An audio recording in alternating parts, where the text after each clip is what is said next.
du mouvement de Moon, plus une explication. Et je me suis aperçu qu'il y avait des connaissances qui leur manquaient. Notamment, ils ne connaissent pas l'astrologie. Ils ne tiennent pas compte. Alors pour moi, c'est le plan divin.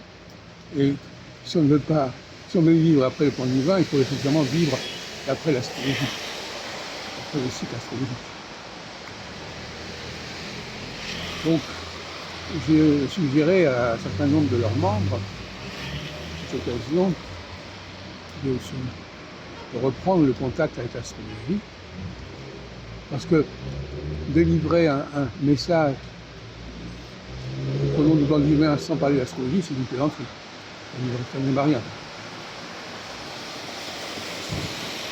De la même façon, la façon de confondre Israël avec la Judée est grave. Un des conférenciers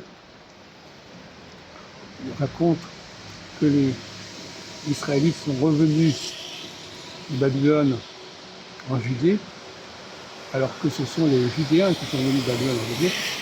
Les Israélites ayant été dispersés bien avant la captivité de Babylone.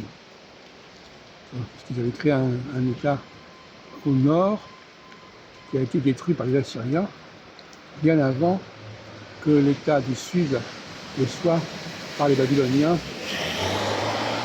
Le premier a été détruit au 8e siècle et le deuxième au 6e siècle, avant Jésus. J'aurais également fait remarquer qu'ils avaient un rapport avec, ils parlent du second avènement. Ça nous fait penser à la théorie des ères précessionnelles, il y a 2000 ans, 2000 et quelques.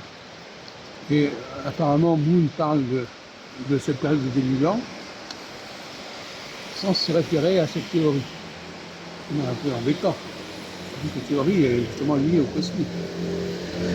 Donc si dit qu'il faut respecter Moon parce que justement il apparaît à ce moment-là, c'est bien une référence à l'astrologie, même si elle n'est pas nommée comme telle. On ne peut pas uniquement utiliser des chiffres comme 7 ans, etc., ou 2000 ans, sans savoir que ces chiffres sont déterminés par les astres.